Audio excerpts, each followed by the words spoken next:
Шератон, драка и громкие имена. Жан Воинов вышел на свободу, но точка в деле еще не поставлена.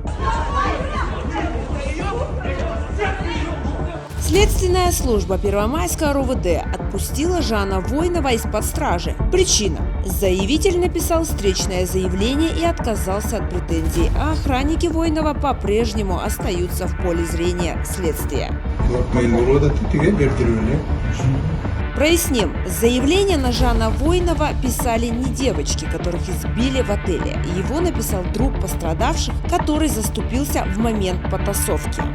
По поводу Жана Воинова, его выпустили из СИЗО еще больше недели назад. Он сидел дома все это время.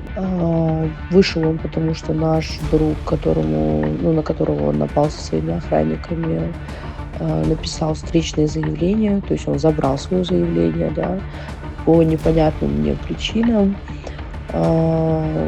Мы догадываемся, что это могут быть, может быть, запугивание, потому что нам тоже приходили угрозы о том, что будет ответка с их стороны, что они воспринимают это все как какую-то войну в медиапространстве. И я это еще в интервью говорила, это еще с тех пор нас предупреждали, говорили, что нас будут очернять, копать, все наши какие-то грешки раскапывать, чтобы очернять нашу репутацию и тем самым подорвать доверие людей, и просто общественную такую войну выиграть. Но тем не менее, главное, что закон на нашей стороне, мы сейчас ждем суда над Рустемом. Я изначально в посте указывала то, что у нас два разных заявления, что мы, девочки, писали заявление на Рустема, брата Зарины Алмасовой, который нас избивал, а также на двух его друзей, которые украли у нас телефоны, и наш друг писал заявление на Жана Воинова.